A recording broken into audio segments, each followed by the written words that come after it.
afternoon everybody.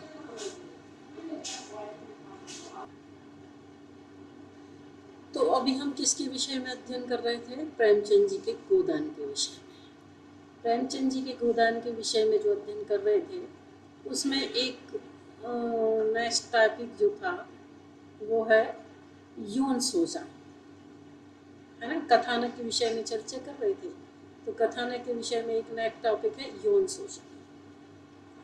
Premchand ji के नाटक गोदान में किस तरीके से यौन शोषण होता था आज हम देखेंगे कि नारी में आत्मविश्वास और आत्मसम्मान की कमी है। जो गोदान के पात्र है और उसमें जितनी भी नारियां हैं उनमें आत्मविश्वास और आत्मसम्मान की कमी, अपने स्वाभिमान के प्रति निराशाजनक उनका दृष्टिकोण, मतलब वो आत्मविश्वास, यानी समझ पा रहे हो मेरी बात को, विल पावर जिसे कहते हैं। जिनके अंदर विल पावर कम होता है वो व्यक्ति बहुत ऊंचाइयां नहीं छू पाता है। तो यहाँ प्रेमचंद जी ने गोदान में भी ये साबित किया है कि जितनी भी पात्र नारी हैं उनमें सब में आत्मसम्मान की कमी है। कोई अपना स्वाभिमान नहीं है उनका, और ना ही कोई उनका अपना दृष्टिकोण है। अपने प्रति वो निराशाजनक भाव हमेशा लिए रहते हैं। पुरुष वर्चस्व समाज, पूरा का पूरा जो समाज है वहाँ पुरुष का वर्चस्व है। ऊंची जाति का छोटी जाति स्त्रियों के साथ गलत संबंध बनाए रखने में अपना अधिकार और भावना समझना, मतलब जो बड़ी बड़ी जातियों के लोग हैं वो निम्न जाति की स्त्रियों के साथ गलत संबंध स्थापित करते थे और उसमें अपना अधिकार बताते थे कि ये मेरी अधिकार है, मेरी भावना है, उन्हें दबाने का प्रयास करती थी। और जो निम्न जाति की स्त्रियां थी वो निश्चित रूप से दबी हुई रहती थी। छोटी जाति में अपनी इज्जत बनाए रखने के लिए आवश्यकता दृढ़ता का अभाव था। जितनी भी छोटी जाति की निम्न जाति की स्त्रियां थी उनके अंदर जो था उनमें अपनी इज्जत बनाए रखने के लिए वो अपनी इज्जत नहीं बना पा रही थी। उन्हें अपनी इज्जत बनाए रखने के लिए आवश्यक दृढ़ता का पूर्णता अभाव था। गरीबी की मजबूरियां, गरीबी भी बहुत थी। इस नाटक में जो पात्र हैं उन सभी पात्रों की ये कहानी बताई है कि लगभग जो पात्र हैं, जो मेन पात्र हैं होरी आदि, वो बहुत अधिक गरीबी से ग्रस्त थे। आर्थिक स्थिति उनकी बहुत खराब थी। तो ये भी उनका एक मजबूत कारण था कि उनके पास बड़ी गरीबी थी। यौन शोषण, जिनके परिणाम स्वरूप यौन शोषण की परंपरा चलती आ रही थी। मतलब कहने का मतलब है कि जितनी भी नारियां थी उनमें सब में वो सब एक पुअर फैमिली से बिलोंग करती थी, गरीब परिवार से बिलोंग करती थी, उनकी छोटी जाति से बिलोंग करती थी। उनमें आत्मविश्वास आत्मसम्मान की कमी थी। जो बड़े बड़े अधिकारी होते थे या जो बड़ी जाति के लोग थे या बड़े बड़े सम्मानजनक लोग थे, वो छोटी जाति के लोग पर होते या गरीब घर की स्त्रियों के ऊपर अत्याचार भी करते थे और नारियां उस अत्याचार को सहन करती थी। बेचारी कुछ भी कह नहीं पाती थी। आप अत्याचार की बात देखें तो हम इस नाटक में देख सकते हैं किस किस नारी के प्रति कैसे कैसे अत्याचार हुए। तो देखते हैं कि झुनिया के साथ यौन शोषण होने के दो अवसर दिखाए गए हैं। वह बहुत सरल है, इसलिए पहली मुलाकात में प्रेमी गोबर को बताती है। मतलब गोबर जो है एक अच्छी जाति से बिलोंग करता है होरी, तो उसने जो प्रेम किया था वो किससे किया था? झुनिया से किया था। और घर में घरवाली की अनुपस्थिति में तिलक मुद्रा लगाने वाले एक पंडित ने किवाड़ बंद करके उसकी बेइज्जती करने की कोशिश की। मतलब जब प्रेम किससे किया उसने? झुनिया ने गोबर से, होरी के बेटा से, जो होरी इस नाटक का मुख्य नायक है। और वो झुनिया जो है बहुत ही सरल स्वभाव की है और पहली मुलाकात में वो गोबर से प्रेम कर चुकी थी। लेकिन एक दिन घर में क्या हुआ, गोबर थे नहीं, बाहर गए थे, घर वालों की अनुपस्थिति, घर में कोई नहीं थी। तो एक पंडित जी आए जो तिलक मुद्रा करते थे आदि आदि, उन्होंने किवाड़ बंद किए, किवाड़ यानी दरवाजा बंद किया और दरवाजा बंद करके उसकी इज्जत पर झांकने लगे। जब उसकी बेइज्जती करने की कोशिश की तो झुनिया ने उनको गालती देकर पीठ में 2 लात मारी और जमकर भाग गई। मतलब झुनिया ने उसका अपमान किया, उस पंडित को उसकी पिटाई की और बाहर भाग गई। उसी प्रकार से तो आप देख सकते हो कि झुनिया एक पुअर फैमिली से बिलोंग करती है, तो किस तरीके से बड़े लोग उसका अपमान, इवन पंडित लोग भी, आज जो हम विश्वास करते हैं ना पंडितों पर, आप देख सकते हो इस नाटक के माध्यम कि इनकी निगाहें भी कितनी गंदी होती हैं। आप लोग जो समझते हो कि नहीं वो तो पंडित है, पंडित कुछ नहीं है, कोई भी किसी पर निगाहें गलत कर सकता है।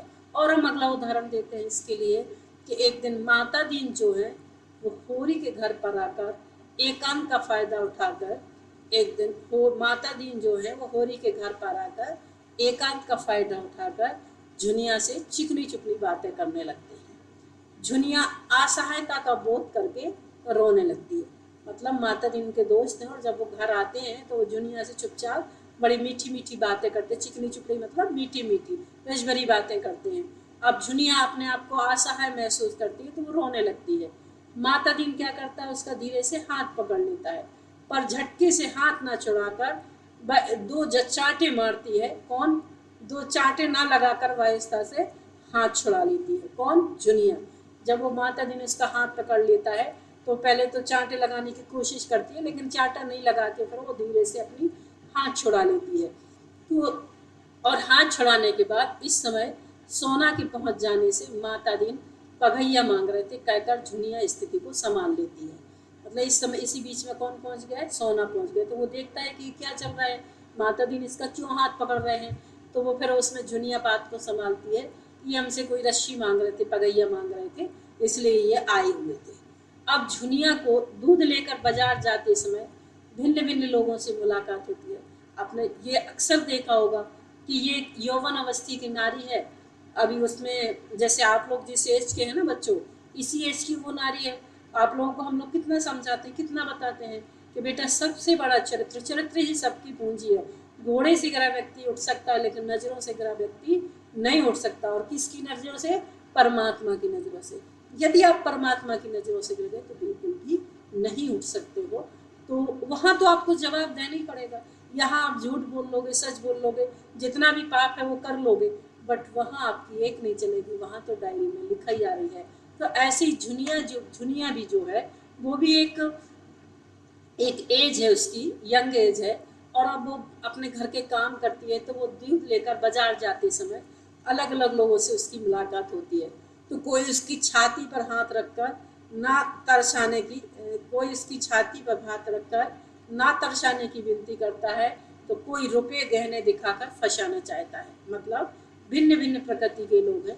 कोई उसकी छाती पर हाथ रख रहा है तो कोई उसको फंसाना चाह रहा है, कोई उससे बात बात करना चाहता है तो उसको बहला फुसला कर उससे बात करने का प्रयास करते हैं।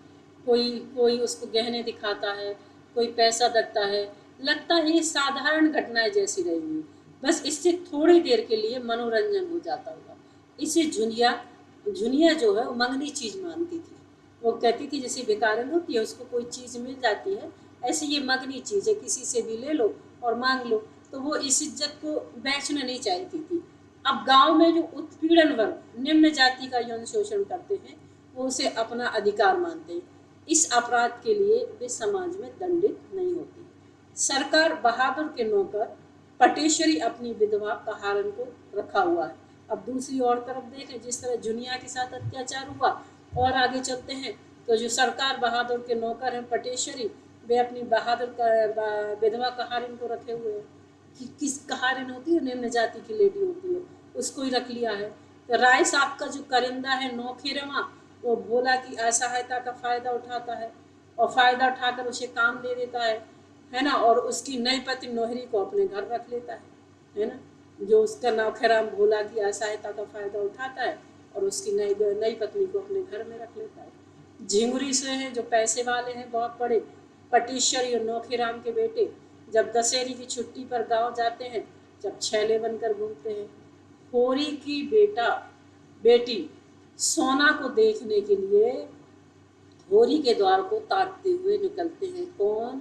आसपास के गांव के लोग। सोना जो है वो होरी की बेटी है, बहुत सुंदर है, और वो घर से निकलती है तो सब उसको ऐसे गीदड़ों की बात, गीदड़ समझते हो, सब उसको देखते उसकी इज्जत को लौचना चाहते हैं। आज भी यही है, अगर तुम जरा तैयार होकर निकल जाओ तो फिर देखो लोग कैसे झांकते हैं। इवन अगर कोई भाई बहन भी जा रहे हैं ना, तो देखने वाले लोग भाई बहन के संबंध को भी गलत बता देते हैं। उनके मन में, जिसके मन में पाप होता है उसे सामने वाला वैसा ही दिखाई देता है।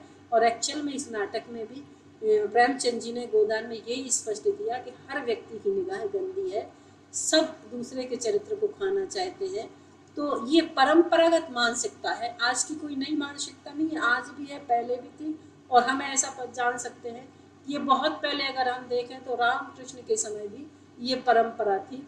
जब ही तो राम की सीता को रावण करके ले गया।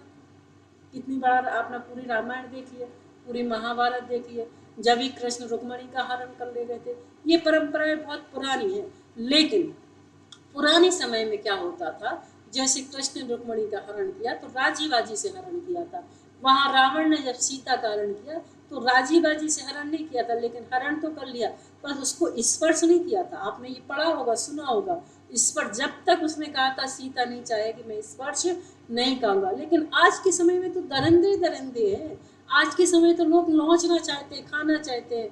अभी आप कितने रेप आदि सुनते हो, पेपर आदि में पढ़ते हो, तो वो कहानी बहुत पहले प्रेमचंद जी ने अपने गोदान में स्पष्ट की है कि ये आज की कहानी नहीं है, ये बहुत पुरानी कहानी है। इसके प्रति हमें सचेत रहना पड़ेगा। और उन्होंने कहा कि भाग्यपात और कर्म फल जो है वो विद्रोह का गला घोट देते हैं। मतलब जो लोग विद्रोह करते हैं तो उनका गला घोट देते हैं ऐसे लोग। तो हमें ऐसे दरिद्री लोगों से सावधान रहना चाहिए। और आगे देखते हैं हम, नारी उत्पीड़न। नारी, अभी अपन कथा वस्तु ही पढ़ रहे हैं। देखो कौन कौन से पॉइंट कथा वस्तु में आए हैं। सबसे पहले हम कथा वस्तु पढ़ लेंगे तो आपको बहुत सारी चीजें क्लियर हो जाएंगी कि गोदान नाटक में क्या है।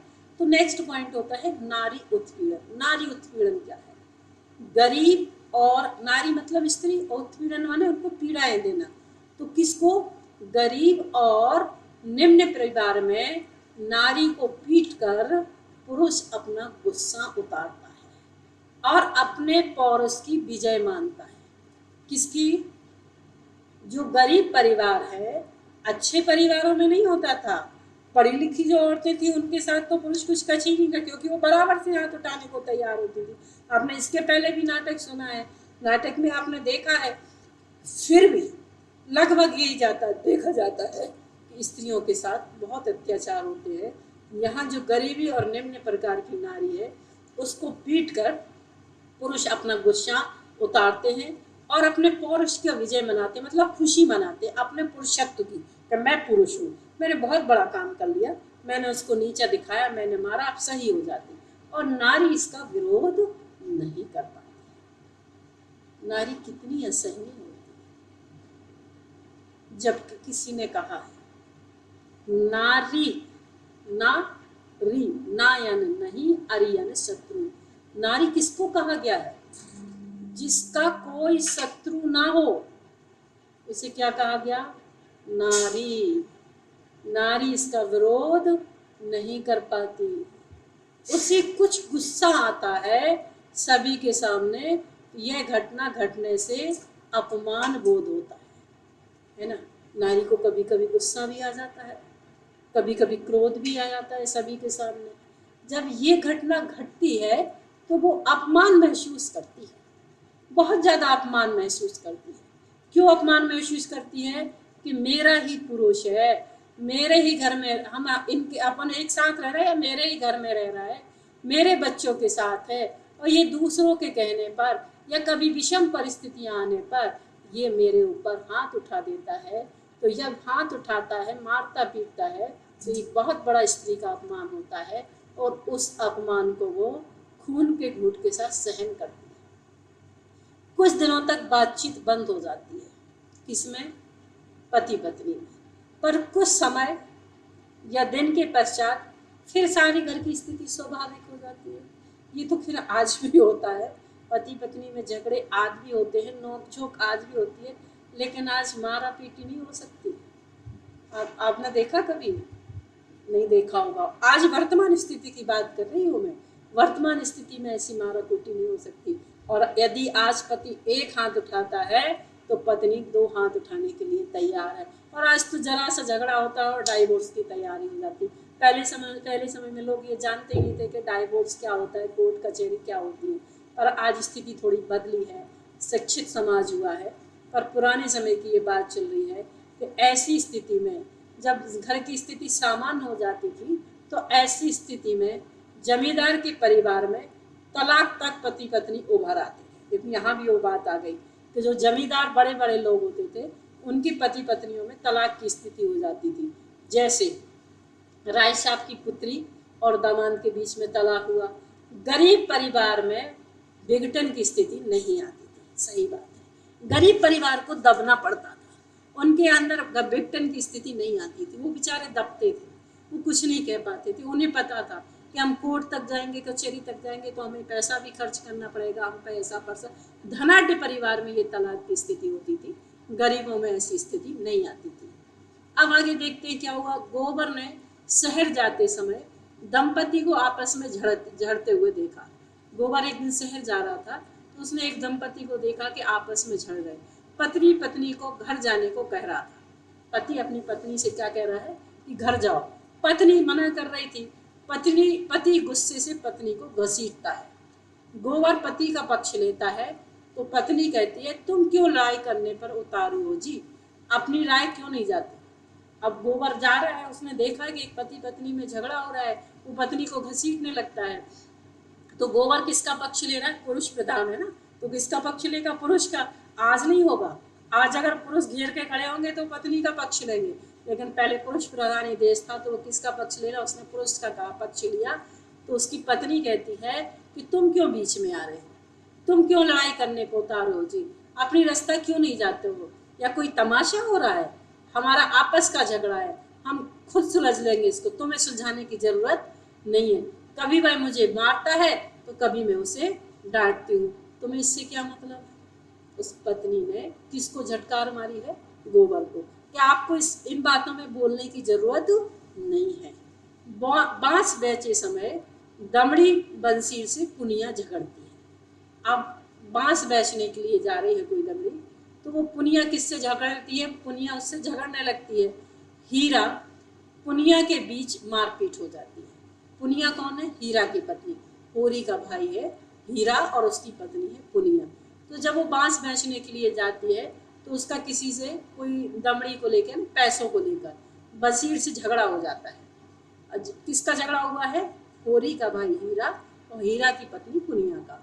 उसका बहुत अच्छा झगड़ा हो जाता है, मारपीट हो जाती है। तो वह कभी कभी उसे इतना मारता है कि वह कई दिनों तक खाट से, यानी पलंग, खाट से उठ नहीं पाती है। उसने झगड़ा करके भाइयों में अलगोजा कर दिया था। पिट जाने से भी वह हीरा को अपने इशारों पर चलाती थी। कौन? पुनिया। पुनिया इतनी पिट चुकी है, पलंग पर पड़ी है, कई दिनों तक खड़ी नहीं हो पा रही है, उसके बाद भी पुनिया को, हीरा को अपने इशारों पर चलाती है। गोबर जुनिया में भी झगड़ा होता है, कुछ दिनों में अबोला रह जाता है, कुछ दिन दोनों में अबोला रह जाता है। मतलब अबोला का मतलब बोलते नहीं है, दोनों के बीच बोलचाल बन जाती। ये तो स्वाभाविक बात है। आज भी जब किसी में झगड़े होते हैं तो एक दूसरे में अनबन होती है, बोलचाल बंद हो जाता है और उसके बाद फिर बोलने लगते हैं। ये स्थिति उनके बीच में होती है। तो कुछ दिन उनके होरी का जो बेटा है गोबर और उसकी पत्नी जुनिया के बीच में झगड़ा हो जाता है, फिर अनबोला हो जाता है। पर विपत्ति के समय सब धुल जाता है और जैसी घर में कोई विपत्ति आई, दुख आई, और फिर एक दूसरे से बोलने लगते। ये तो खैर स्वाभाविक प्रक्रिया है। होरी आवेश के कारण धनिया को पीटता है। किसके कारण पीटता है? आवेश के कारण, गुस्से के कारण। वो किसको पीट देता है? अपनी पत्नी धनिया, यानी गोबर की माँ को। धनिया को बड़ा दुख होता है। अब ये देखिए कब पीट देता है, इतने बड़े बड़े बच्चे हो गए उसके बाद भी माँ की पिटाई कर देता है। तो धनिया को बहुत दुख होता है कि सभी के सामने होरी ने उसे पीटा है। बातचीत बंद हो जाती है, पर दुर्दिन में, माने दुविधाओं में, रोग में, झगड़ा में कुछ भी याद नहीं रहता। जब होरी और उसकी पत्नी धनिया में आपस में बैर हो जाता है, बोलते नहीं है, लेकिन जब कोई बीमारी आ जाए, दुख आ जाए, कोई झगड़ा हो जाए किसी से, तो फिर ये उन्हें कुछ याद में नहीं रहता कि हमने आपस में नहीं बोलते थे, दोनों बोलने लगते हैं। और नारी इधर पति की सेवा में लीन हो जाती है। उधर और आगे हम चलते हैं तो जो माता दीन और सिलिया का भी झगड़ा आपस में होता था। सिलिया उसकी पत्नी है तो उन दोनों के बीच में झगड़ा होता था। माता दीन मारपीट करके सिलिया को घर से निकाल देता है। आपस में समझौता करा देने में गांव की स्वाभाविक प्रक्रिया है। फिर गांव के लोग आते हैं, फिर उनकी आपस में समझौता कराते हैं, सुलह कराते हैं, उस पत्नी को वापस लाते हैं। और जब अब अक्सर होता क्या है कि जब ऐसी स्थिति बनती है तो जब पत्नी से झगड़ा हुआ, निकाल दिया, फिर समाज वाले गए, पंचायत बैठी, उन्हें वापस ले आए, फिर सबकी निगाहें उसकी बीवी पर चली जाती है और उसके साथ वो फिर क्या करना चलते हैं, चरित्रहीन का पर्दाफाश कर देते हैं, उस पर चरित्र का वो लगा देते हैं, एक ठप्पा कहना चाहिए चरित्रहीन का। यह ग्रामीण महिलाएं हैं, अब वो अवहेलना, अपमान और उत्पीड़न को चुपचाप सहन कर जाती हैं। और जितनी भी ग्रामीण महिलाएं हैं वो अवहेलना मतलब आदेश की पालना, है ना, अवहेलना, अपमान सहन करना, उत्पीड़न जो उनके ऊपर उत्पाद मचाया जाता है, बेचारी चुपचाप सहन करती। किससे कहें, ना तो पीहर में शांति है, ना ससुराल में शांति, हर जगह गरीबी गरीबी है, कौन सुनने वाले उस पीड़न को, और वो हमेशा अपने पुरुषों के अधीन रहती हैं। यह उनकी नियति है, मुक्ति नहीं, आर्थिक और सामाजिक दृष्टि से वो बंदी हैं। कहने का तात्पर्य, क्योंकि ग्रामीण स्तर की जो नारियां हैं वो किससे बंदी हैं, आर्थिक और सामाजिक दृष्टि से वो पूर्ण रूप से बंधी हुई है, वो पूर्ण रूप से भूल चुकी है। कभी उन्हें आर्थिक पिटाई होती है तो कभी समाज उनकी पिटाई करता है, कभी निर्धनता उनको घेर लेती है तो कभी समाज के लोग उन्हें घेर लेते हैं। इस तरीके से उनका जो जीवन है बिल्कुल पतन की ओर हो जाता है। आगे नेक्स्ट पॉइंट है ऋण समस्या। जो अपन कथोपकथन पढ़ रहे थे, कथानक जो पढ़ रहे थे, उसकी नई समस्या है क्या है। अभी अपन ने नारी उत्पीड़न पढ़ा, उसके बाद आती है ऋण समस्या। गोदान में ऋण समस्या भी एक बहुत बड़ी समस्या है। यह समस्या होरी के जीवन की गति को बदनसीबी की ओर धकेलकर उसका अंत कर देती है। मतलब जो होरी का जीवन है वो कहाँ से कैसा है, उसका बदनसीब। आपने शुरू से पढ़ रहे, आपने पढ़ा है कि किस तरीके से वो शुरू अपने जीवन की शुरुआत से लेकर अंत तक एक गाय के लिए लड़ता रहा, और मिली भी एक गाय तो उसके भाई ने जहर दे के मार दी।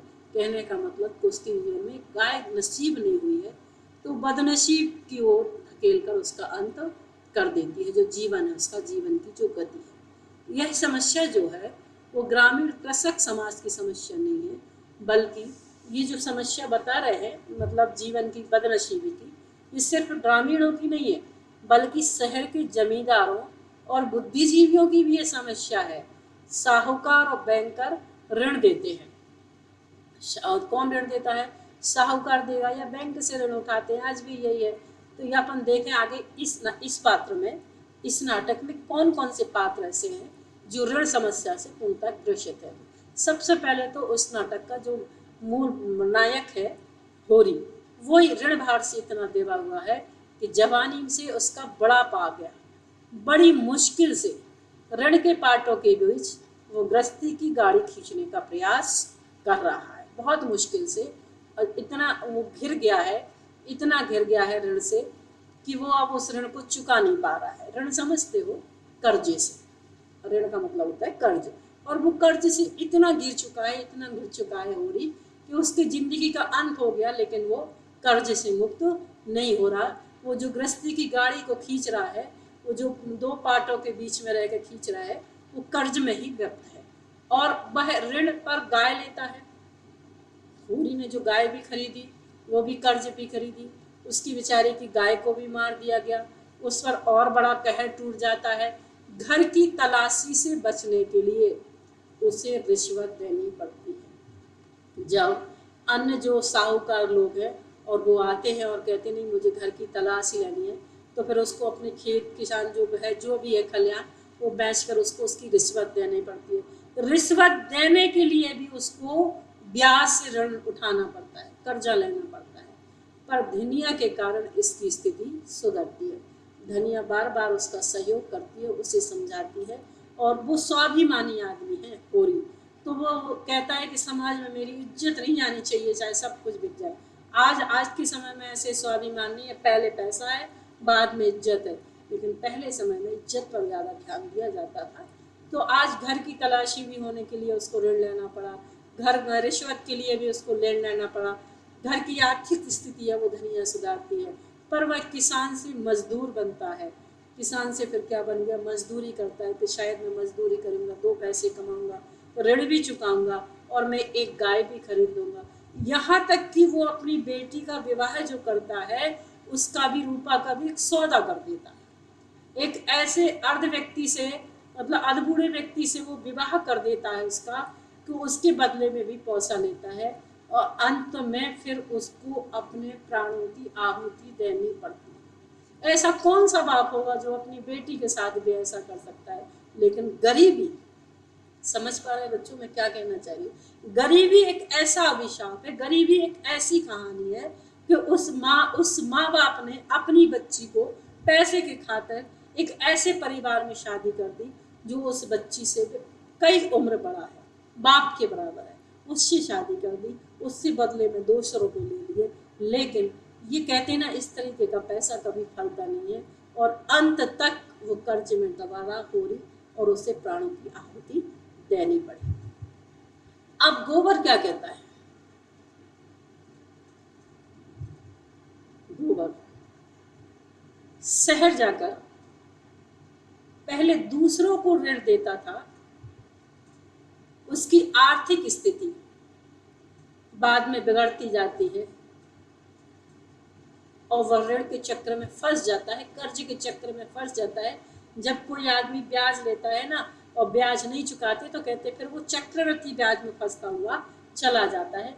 उसी प्रकार भी गोबर जब पहले शहर गया था ना तो पैसे कमाता था तो दूसरे को कर्ज देता था, लेकिन जब वापस आ गया तो घर की आर्थिक स्थिति बिगड़ गई और वो भी कर्ज में फंसता चला गया और उसका जीवन भी ध्वस्त हो गया। उसकी पत्नी जो है, उसकी होरी की पत्नी धनिया, वो समझ गई है कि चाहे कितने भी करतूत कर लो, कितने भी कर्तव्य कर लो, कितने ही पेट तन काटो, चाहे एक एक कोड़ी को दांत से पकड़ो, मगर लगान बेबाक होना मुश्किल है। इसकी पत्नी जो है वो समझ गई है कि चाहे हम किसी के तन को काटें, चाहे किसी के पेट को काटें, चाहे एक एक कोड़ी को जोड़ें, मगर इस कर्ज से हम मुक्त नहीं हो सकता है। ऋण भार से उसके बाल पक गए हैं।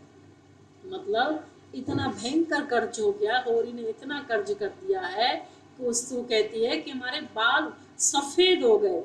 उम्र से बाल सफ़ेद नहीं हुए, कर्जा से दबकर, मतलब चिंता से लेकर होकर हमारे बाल सफ़ेद हो गए हैं। और सिर्फ 36 साल की उम्र में उसके चेहरे पर छुर्रियाँ दिखाई देने लगी। ऋण कहते हैं ना, चिंता इंसान को चिता बना देती है। चिंता में से एक बिंदु निकाल दो, चिता है ना, तो चिंता जो है वो इंसान को क्या बना देती है? चिता बना देती है। ये चिता जो है किसके, कौन बन गया है? धनिया बन गई है। 36 साल की उम्र में भी वो ऐसे लगने लगी है जैसे 70-80 साल की कोई महिला हो। आगे और हम चलते हैं ऋण के विषय में। तो शहर में जो राय साहब है, शहर में जो राय साहब है वो ऋण लेकर अपनी प्रतिष्ठा बचाते हैं। ऋण लेकर, वो ऋण देकर नहीं, ऋण लेकर अपनी प्रतिष्ठा बचाते हैं। वह कर्ज लेते हैं फिर चुनाव लड़ते हैं। राय साहब रुपयों की कमी के कारण एक बार मिथंगा और एक बार ओंकार नाथ की मिन्नत कर चुके। मतलब कहने का मतलब एक बार वो अपने दोस्त से भी, ओंकार नाथ से भी मिन्नत कर चुके हैं, उनके सामने भी हाथ फैला चुके हैं। किसके कारण? रुपयों की कबर के कारण। वहीं अगर कुंवर दिग्विजय से है और राजा सूर्यताप पर भी बहुत कर्जा है। खन्ना, मेहता, मालती के पिता कोई भी ऋण से मुक्त नहीं है। मालती के पिता कहीं से कुछ ना मिलता था तो एक महाजन से अपने बंगले पर प्रोनोट लिखकर 1000-2000 रुपया लेते थे। कौन? मालती के पिता। महाजन उनका पुराना मित्र था जिसने उनकी बदौलत लेन देन में लाखों रुपए कमाए, पर 25,000 का कर्ज चढ़ चुका था।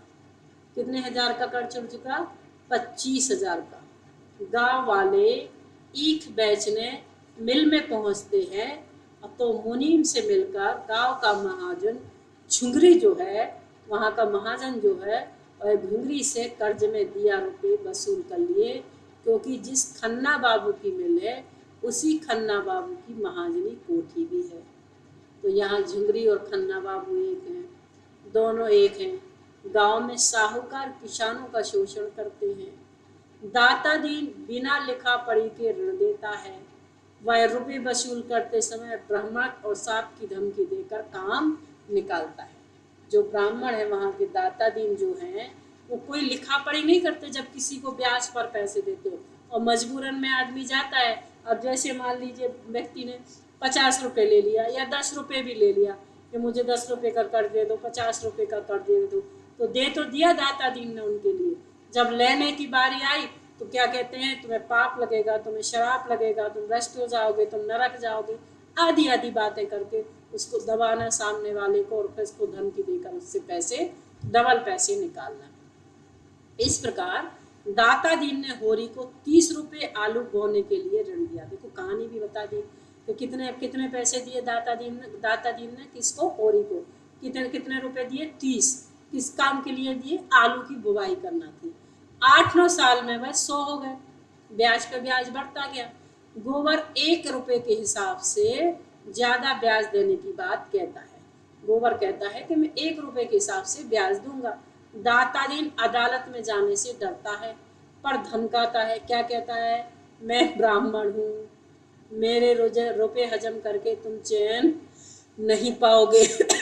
अगर मैं ब्राह्मण हूँ तुम मेरे रुपए बचाकर चैन नहीं पा सकते हो। ये कौन कह रहा है, दाता दीन बार बार धमकी दे रहा है। हाँ, तो क्या होता है कि जो दाता दीन है वो अदालत में जाने से डर रहा है। तो वो कहता है मैं ब्राह्मण हूँ, मैं रुपए हजम करके तुम चैन पाओगे। होली के अवसर पर गांव में जो नाटक खेला जाता है उसमें दिखाया जाता है कि ठाकुर 10 रुपए का दस्तावेज लिखाकर 5 रुपए देता है। लिखवाता क्या है, 10 रुपए के 10 रुपए दिए और देता क्या है, 5 रुपए। वे 1 रुपए नजराने का, 1 रुपए तहरीर का, 1 कागज का, 1 दस्तूरी का और 1 सूद का काट लेते हैं। क्या बढ़िया बात कही, आप समझ रहे होंगे। 5 रुपए किस ब्याज में दे दिए और 5 रुपए किसके काट लिए, 1 दस्तूर का है, 1 सूद का है, 1 जो कागज खर्च हो रहा है उसका है, 1 तहरीर का, 1 नजराने का। किसान उसी 5 रुपए को लौटाकर कहता है कि छोटी नजराइन के नजराने और पान खाने के लिए 1-1 रुपया। अब किसान क्या कर रहा है, उसको लौटाता है पैसा 5 रुपये और क्या कहता है, छोटी ठकुराइन यानी आपकी पत्नी जो है उसकी नजराने और पान खाने के लिए 1-1 रुपया, बड़ी ठकुराइन के नजराने और पान खाने के लिए 1-1 रुपया और अपने क्रिया कर्म के लिए बाकी 1 रुपया रख लीजिए। यह साहूकार के चरित्र पर एक व्यंग दर्शाता है। मतलब जब किसान पैसा लौटा रहा है तो कह रहा है अपने पान खाने के लिए, अपने नजराने के लिए, कहीं नजर ना लग जाए, है ना, दस्तूर का, और अपने अंतिम समय के लिए, अपने क्रियाकर्म के लिए तुम 1 रुपया बचा के रहो। अब आगे क्या होता है, नौहरी भी कुछ रुपए जमा करती है और उसे किसी को कर्ज देना चाहती है। उसे होरी अच्छा देनदार लगता है। होरी को सोना के विवाह में दिल खोलकर कर्ज करने के उकसाकर 200 रुपया कर्जा देती है। कौन, नौहरी। यहाँ होरी को अपनी बेटी का विवाह करना है तो उसको इक्सा देती है कि मेरे से कर्जा लो, कोई देर बात नहीं है, लेकिन दिल खोलकर अपनी बेटी की शादी करो। दुलारी साहूकारिन भी कर्जा देती है। उसकी जो पत्नी है नौहरी की, दुलारी, वो भी बहुत कर्जा देती है। अब गांव में ऐसा कोई घर नहीं था जिस पर आपके कुछ रुपए ना आते हो। किसके, होरी के, सबका कर्जा देना था। झुंगरी से पर भी उसके 20 रुपए आते थे, होरी ने उससे 40 रुपए लिए थे, जो ब्याज से लगभग 100 रुपए हो गए थे। कारिंदा नौखैराम बिना रसीद दिए लगान के पैसे ले लेते थे। गोबर जब उससे गंगा जल उठाकर अदालत में दोबारा पैसे देने की धमकी देता है तो फिर वो सीधे रास्ते पर आ जाता है। मतलब होरी का जो बेटा है वो कहता है गंगा जल उठाओ, अदालत में चलो, अगर दोबारा पैसे मांगे तो फिर वो रास्ते पे आ जाता है, दोबारा पैसे मांगने के लिए तैयार नहीं होता है। और आगे ऋण की कहानी चल रही है ना। देखो नाटक के पात्रों ने कौन कौन, सभी पात्र लगभग हम देख पा रहे हैं कि ऋण में दबे हुए हैं। अब दाता टीम जब बताता है कि सरकार जो है वो महाजनों से सूद का दर घटाने को कहेगी, तब झिंगुरी से कहता है, पंडित जी मैं तो एक बात जानता हूँ, तुम्हें गरज पड़ेगी तो 100 बार हमसे रुपया उधार लेने के लिए आओगे। कौन कह रहा है? झुगरी। जो जब दाता को बता रहा है कि सरकार ने अब ब्याज का दर घटा दिया है तो आपको भी घटाना, तो वो क्या कहता है, अगर तुम्हें गरज है तो तुम हमारे पास 100 बार आओगे, हम जो ब्याज देंगे चाहेंगे वो लेंगे। वह 100 में 25 पहले काट लेने की बात कहता है। वो कहता है कि मैं तुम्हें 100 रुपये दूंगा तो 25 रुपये तो मैं ब्याज के पहले ही काट लूँगी, यानी 75 रुपये दूंगा और लिखा जाएगा 100 रुपये का ब्याज आपका चलेगा। महाजन लाल और जूते से बात करते हैं। महाजन लाल जो है वो लात और जूते से बात करते हैं। जितने भी वहाँ महाजन है, झुंगरी से जैसे आदि, ये सब लात और जूते की बात करते हैं। लात और जूते का मतलब धमकी दिखाना। प्रोण आदिमों को कुछ फायदा देकर अपने पक्ष में लेकर दूसरों की गर्दन दबाने का तरीका बताकर वो साहूकारों की कलाई खोल देते हैं। प्रौढ़ आदमी जो हैं वो कुछ फायदा देकर अपने पक्ष में लेते हैं और दूसरों की गर्दन दबाने का तरीका बताकर साहूकारों की क्या खोल देते हैं? सारी कलाई खोल देते हैं। यानी कलाई का मतलब होता है जो उनमें बुराइयां हैं वो खोल के रख देते हैं। होरी जब कहता है कि हमने जिस ब्याज पर रुपए लिए वह तो देने ही पड़ेंगे, फिर ब्राह्मण ठहरे। यह सुनकर गोबर कहता है, अरे कौन ये कर रहा है कि ब्राह्मण का पैसा दबा लो? मैं भी तो यही कहता हूँ कि इतना सूद नहीं देंगे। बैंक वाले 12 आने सूद लेते हैं और तुम 1 रुपया लेते हैं, क्या किसी को लूट लोगे? गोबर बार बार कह रहा है, ठीक है ब्राह्मण हो, मैं पैसा चुका दूंगा, इसमें कोई बुराई की बात नहीं है, लेकिन जो बैंक वाले हैं वो ब्याज कितना लेते हैं? 12 आना लेते हैं, और तुम कितना लेना चाह रहे हो? 1 रुपया। कैसे काम चलेगा है? आपको इतना ब्याज नहीं लेना चाहिए। वह पिता से दाता दीन के बारे में कहता है कि किसी को 100 रुपये उधार दिए और उसने सूद में जिंदगी भर काम लेते हैं और मूल ज्यों का त्यों। यह महाजनी नहीं है, ये खून चूसना है। कौन कह रहा है? गोबर अपने पिता को समझा रहा है दाता दीन के बारे में कि मान लीजिए 100 रुपये उधार दे दिए और फिर जिंदगी भर घर का काम करवाते रहे, तो ये तो खून, और पैसा तो लेना ही है, तो ये तो खून चूसना हो गया ना। तो होरी ने मंगरू शहर से 5 साल पहले 60 रुपये कर्ज लिया था और 100 रुपये भी वह दे चुका था, पर उस 60 रुपये का कर्ज अब भी बना। मतलब ने बताया चक्रवर्ती ब्याज, 60 रुपया लिया, अब उसका जो ब्याज चुकाना था तो 100 रुपया ब्याज दे दिया, फिर भी 60 रुपये का कर्जा ज्यों का त्यों बना है। तो लगान और सूद के अलावा शोषक वर्ग किसानों का दूसरे ढंग से शोषण करते थे। दूसरे ढंग से मतलब उनको चूसते थे चक्रवर्ती ब्याज लगाकर। दूसरे ढंग से चूसने का मतलब चक्रवर्ती ब्याज लगाकर उन्हें चूसते थे। ऐसे उसी प्रकार से बेगाना, नजराना, दस्तूरी, सगुन आदि के रूप में भी 2 रुपये देने पड़ते थे। पुलिस भी रिश्वत लेती थी। उसके गांव के मुखिया लोगों के सांझे में ये काम चलता था। जो पुलिस होती थी गांव की, वो मुखिया से मिले हुए लेते थे। कहने का तात्पर्य ये है कि यह जो नाटक है इसमें एक बड़ी व्यवस्था है कि प्रेमचंद जी ने जो गोदान नाटक लिखा है, उस गोदान नाटक में उन्होंने बताया कि यहाँ के जितने भी पात्र हैं वो हमेशा ऋण से घिरे रहे, कर्जे से घिरे रहे, कर्जे से मुक्त नहीं हो पाए। अब हम नेक्स्ट पॉइंट की ओर चलते हैं। आपको शायद एक एक पॉइंट समझ में आ रहा होगा तो पूरी कहानी समझ में आ जाएगी। नेक्स्ट हम चलते हैं राष्ट्रीय आंदोलन। प्रेमचंद जी ने राष्ट्रीय आंदोलन की घटनाओं के प्रति गोदान में विशेष रुचि दिखाई है। किसने? प्रेमचंद जी ने राष्ट्रीय आंदोलन के प्रति योगदान में विशेष रुचि दिखाई है।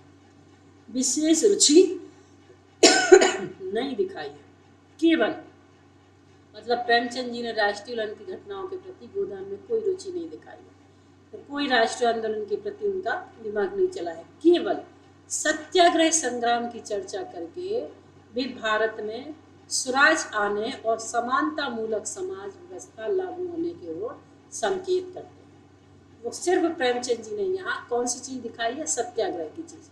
और उन्होंने कहा सत्याग्रह संग्राम होगा तो इससे भारत में सुलह हो जाएगी, भारत में स्वराज आने और एक समानता मूलक एक समाज व्यवस्था है वो समान हो जाएगी। इसमें उन्होंने दिखाया है राष्ट्रीय आंदोलन के प्रति रुचि केवल शहरी पात्रों की है। उन्होंने यहाँ राष्ट्रीय आंदोलन की रुचि दिखाई है, परंतु लेकिन किन लोगों में दिखाई है? शहरी लोगों में। ग्रामीण जो पात्र हैं वो इससे प्रभावित नहीं है। राष्ट्रीय आंदोलन सिर्फ शहरी व्यक्तियों के लिए है, ग्रामीण तो बेचारे जैसे हैं वैसे ही पड़े हैं। केवल धनिया गांव के मुखिया लोगों के षड्यंत्र का पर्दाफाश करती हुई कहती है। यह जो होरी की पत्नी है धनिया, वो सिर्फ गांव के लोगों का क्या करती है? जो षड्यंत्र गांव के लोग कर रहे हैं उसका पर्दाफाश करती है। कहती है ये हत्यारे गांव के मुखिया हैं, गरीबों का खून चूसते हैं। ये हत्यारे गांव के मुखिया, जो गांव के मुखिया है वो क्या है? हत्यारे हैं। ये गरीबों का क्या कहते हैं? खून चूसने वाले हैं। मतलब कर्ज पर कर्ज, ब्याज पर ब्याज, ब्याज पर ब्याज लगा देते हैं। सूद ब्याज, डेढ़ी ब्याज, सवाई ब्याज, नजर नजराना, घूस घास और जैसे भी और भी गरीबों को लूटो। मतलब हमने पहले बता दिया, समझाया ना अभी, कि ब्याज लगाया, फिर चक्रवृद्धि ब्याज लगा दिया, फिर घूस भी लेना, घास भी लेना, फिर गरीबों को और तरीके से भी लूटना। उस पर स्वराज भी चाहिए। जेल जाने से स्वराज नहीं मिलेगा, स्वराज मिलेगा धर्म के न्याय से। वो कहते हैं स्वराज का मतलब होता है जैसे कोई पाप कर उससे बाहर निकलना, तो यहाँ वो उससे बाहर निकालना चाहता है, तो वो कहते हैं धर्म से मिलेगा स्वराज, स्वराज यानी स्वर्ग। इस कथन के अलावा और किसी ग्रामीण पात्र के मुंह में स्वराज की बात नहीं कही गई है। सुरा, अच्छा,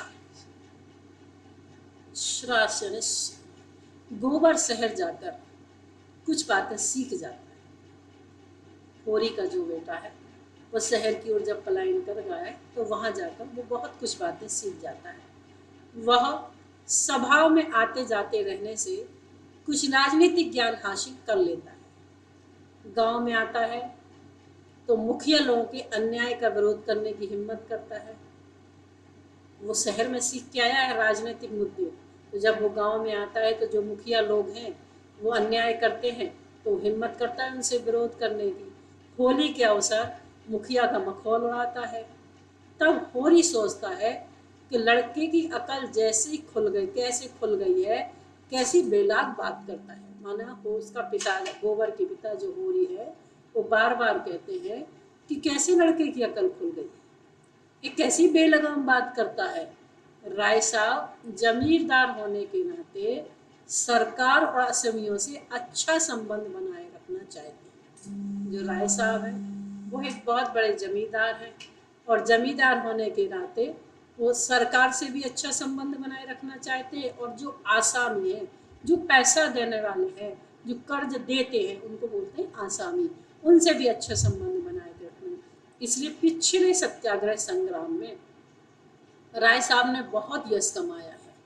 काउंसिल की मेंबरी छोड़कर जेल चले गए थे, तब से उनके इलाके के आसामियों को उनसे बड़ी श्रद्धा हो गई थी। हाँ, सत्याग्रह संग्राम में उन्होंने बहुत बड़ा यश कमाया, बहुत काम किया, तो उनकी बड़ी नाम हो गया था। किनका? राय साहब जी का। इसके बावजूद हुकूमत से उनका कोई विरोध नहीं था। अपनी नजरें और डालियां और कर्मचारियों की दस्तूरियां जैसे अभी आती थी, उनकी दुरंगी नीति मेहता को अखरती थी। मतलब कहने का मतलब है कि उनका हुकूमत से यानी गवर्नमेंट से, सरकार से उनका कोई विरोध नहीं था। जैसा होना, जैसी उनकी नजरें होनी, जैसी डालियां नहीं, जैसे कर्मचारियों के व्यवहार किया जाता था, वो इसमें कुछ भी नहीं बोलते थे। मिस्टर खन्ना भी जेल गए, पर वे खद्दर नहीं पहनते थे। जब वो जेल पहुंचे तो वहाँ खादी के वस्त्र पहनना पड़ते थे। तो उन्होंने स्पष्ट मना कर दिया कि मैं खादी के वस्त्र नहीं पहनूंगा। वे प्रेम से शराब पीते हैं, वो शराब बहुत पीते थे, नशा बहुत करते थे, पर जेल में उन्हें शराब नहीं छुई। जब वो जेल में पहुंचे तो जेल में कहाँ शराब थी, तो उन्हें नहीं छुई। जेल में ए क्लास में रहकर भी सी क्लास की रोटियां खाई। मतलब जेल में भी पार्टीशन होता है, ए क्लास के लोग कहाँ रहे, बी क्लास के, जिसका जैसा जुर्म होता है ना उसको वैसी श्रेणी में रखा जाता है। जैसे हम लोग भी तो मध्यम परिवार, निम्न परिवार, तो हमारे जुर्म है जो ऊपर वाले ने हमें जैसा भेजा है, इसको भी तो जुर्म मानेंगे हम कि हमने बहुत अच्छे कर्म किए होते तो आज हम ए क्लास की ज़िंदगी जी रहे थे, हमने कर्म कहीं ना कहीं तो खराब किए हैं तो हम बी क्लास की ज़िंदगी जी रहे, और भी ज़्यादा कर्म किए खराब, लोगों को सताया है। आज भी जो हम कर रहे हैं वो मुझे अगले भव में, अगली जेल में भोगना पड़ेगा। परमात्मा हमारा लेखा जोखा लिख रहा है। उसी प्रकार से यहाँ भी जेल थी, तो वो जेल में भी ABC क्लास होती है। तो जो मिस्टर खन्ना है वो ए क्लास में रह के भी सी क्लास की रोटियां खाते थे। देश प्रेमी होने का विश्वास उत्पन्न करने में उन्होंने कोई कसर नहीं छोड़ी। मतलब मिस्टर खन्ना को अपने देश से बहुत अधिक प्रेम था, बहुत अधिक प्रेम था, और वे देश पर विश्वास करते थे कि देश हमारा है, और तहे दिल से देश की सेवा भी करते थे। यहाँ मिस मालती भी एक बार जेल जाती हैं। खन्ना की मिसेज जो है वह नगर कांग्रेस कमेटी की सभानेत्री चुनी जाती हैं। एक बार वो भी जेल गई और वो कांग्रेस की ओर से कांग्रेस कमेटी की सभानेत्री चुनी गई हैं।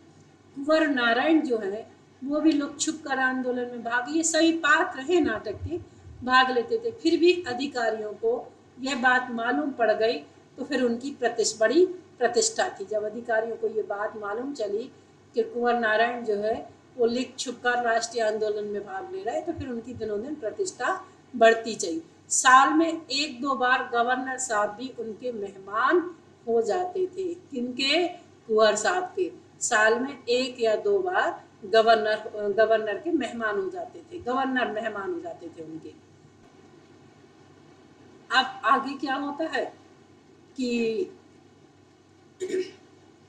मिस्टर तनखा अपनी मित्र मंडली में कौंसिल की चर्चा करते हुए मालती से कौंसिल के चुनाव के लिए लड़ने को कहते हैं, है ना।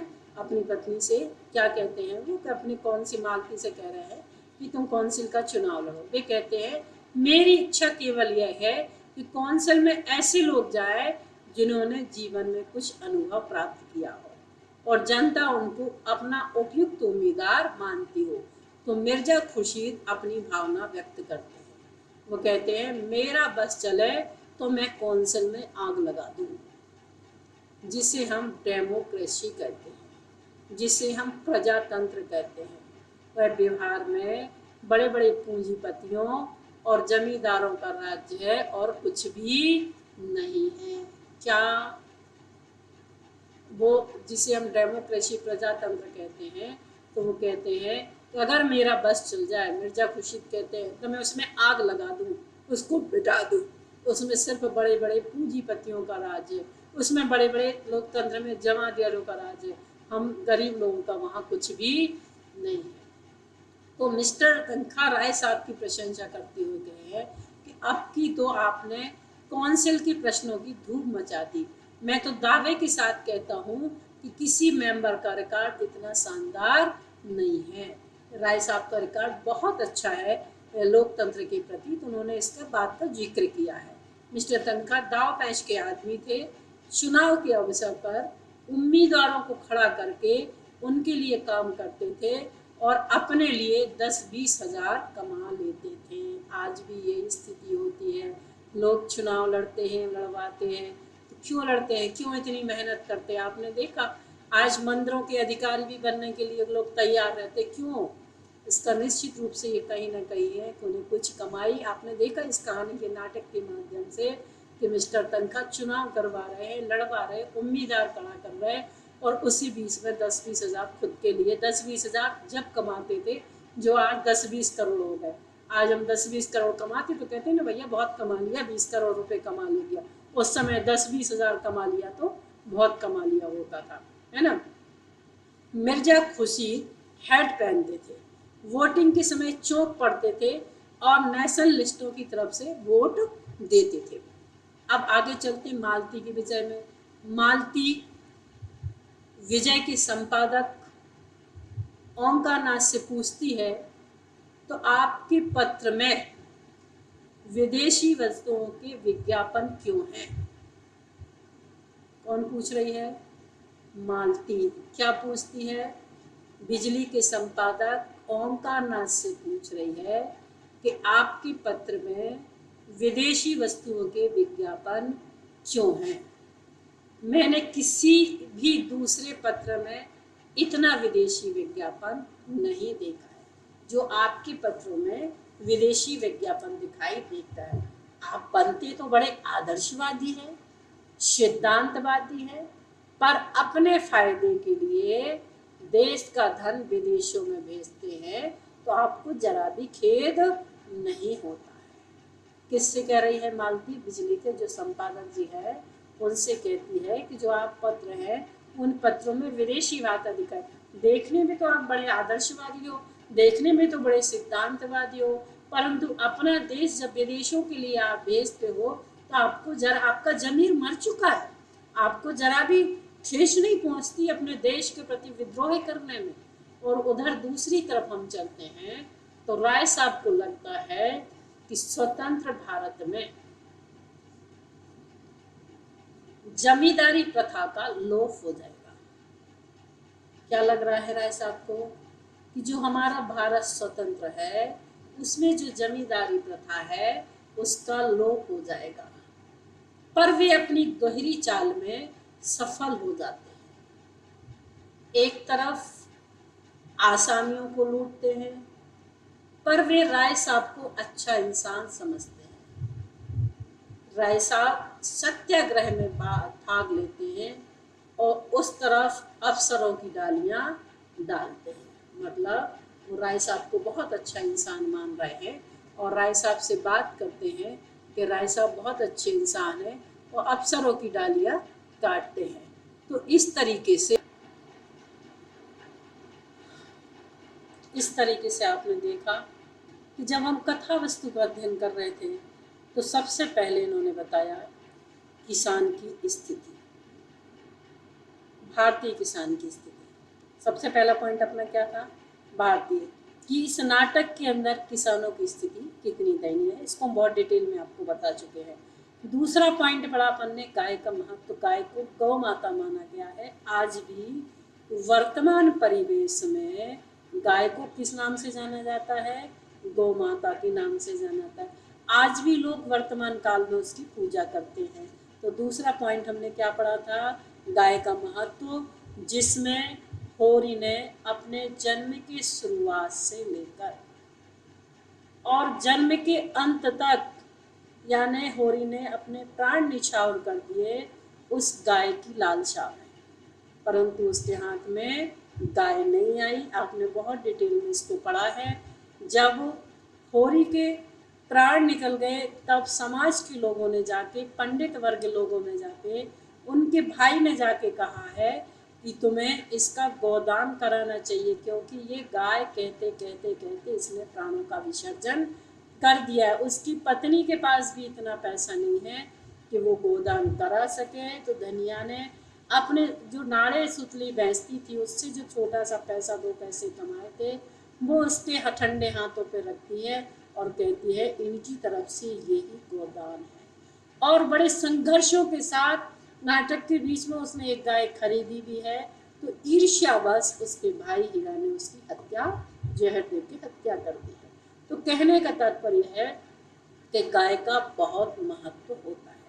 तीसरा पॉइंट अपन ने पढ़ा था सामाजिक जीवन और शोषण, कि हमारा वर्तमान सामाजिक परिवेश कैसा है और उस सामाजिक जीवन में किस तरीके से हमारा शोषण होता है। नेक्स्ट पढ़ा था अपन ने यौन शोषण। यौन शोषण का मतलब है कि जो हमारी भारतीय नारियां हैं वो एक तो आर्थिक स्थिति से बहुत पुअर है, दूसरा अशिक्षित भी है। 2 कारण होते हैं, एक तो आर्थिक स्थिति पुअर हो और अशिक्षित हो। वर्तमान काल में तो हम ये देख पा रहे हैं कि अशिक्षित तो क्या, शिक्षित नारियां भी इस ओर बढ़ रही हैं, है ना, लेकिन उनके साथ यौन शोषण नहीं होता है, वो शौकिया तौर से काम करती हैं। परंतु अगर इस नाटक के परिवेश की हम बात करते हैं तो नाटक के परिवेश में स्त्रियां जो थी, चाहे वो धनिया हो, चाहे मातंग की पत्नी हो, चाहे गोबर की पत्नी हो, किसी की भी पत्नी को लेके हम देख लें, चाहे पुनिया हो, सारी की सारी जो स्त्रियां हैं वो अशिक्षित भी है और एक आर्थिक स्थिति भी उनकी कमजोर है। तो आप गोबर की वाइफ को ही देख लीजिए, कितनी बार उसको कितने लोगों ने बुरी नज़रों से देखा है, कितनी बार वो भागी है। तो कुल मिला के हम कह सकते हैं कि यौन शोषण होता था इस नाटक की कहानी के पीछे, जो वर्तमान में भी दिखाई देता था। नेक्स्ट पॉइंट है, ये छोटे रूप में पूरा समरी रूप में बता रहे हैं आपको। नेक्स्ट पॉइंट था नारी उत्पीड़न।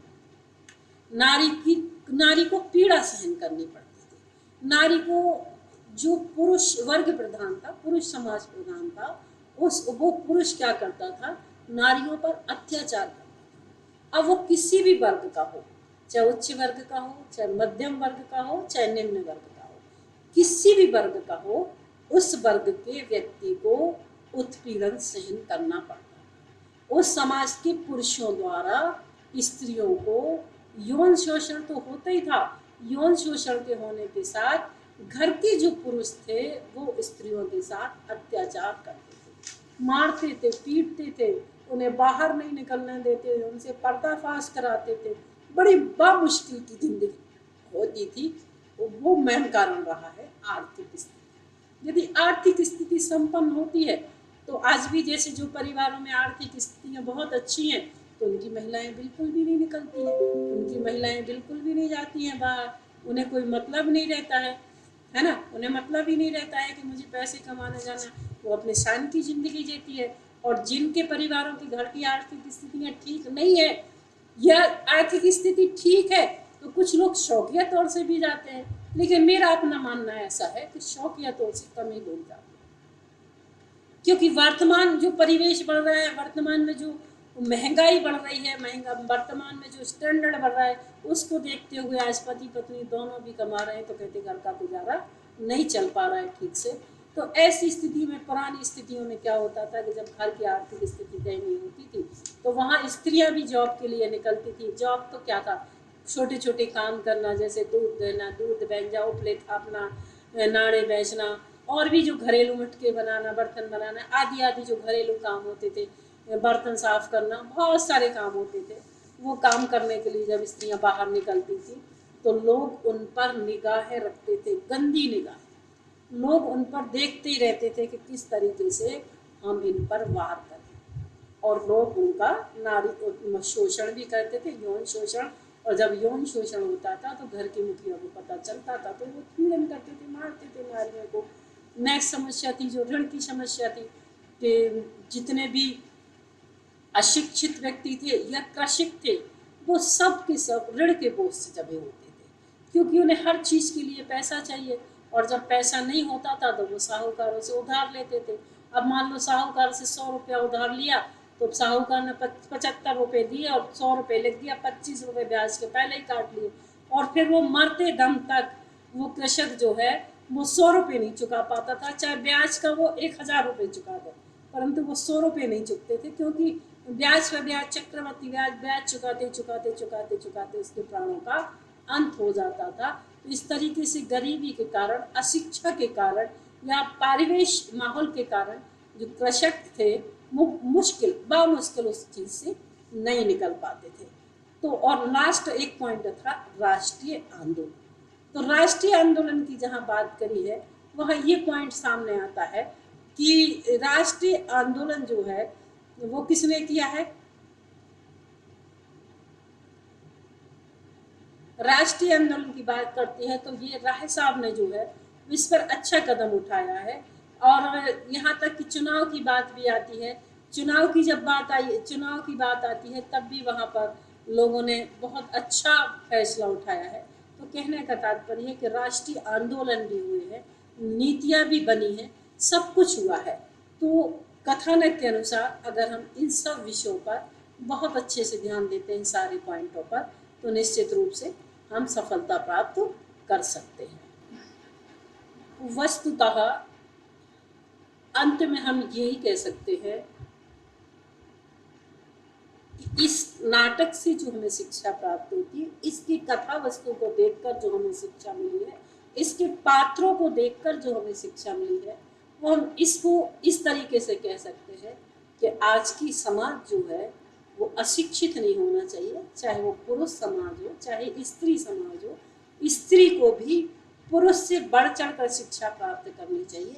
यदि वास्तव में स्त्रियां शिक्षित होती तो आज उन्हें ये पीड़ाएं सहन नहीं करनी पड़ती, आज उन सब पीड़ाओं से बच जाती। तो पुरुष और अगर स्त्री वर्ग शिक्षित है तो निश्चित रूप से इन कहरों से उन्हें दूर रहना पड़ेगा। अब अपन आगे चलेंगे नेक्स्ट पॉइंट की ओर।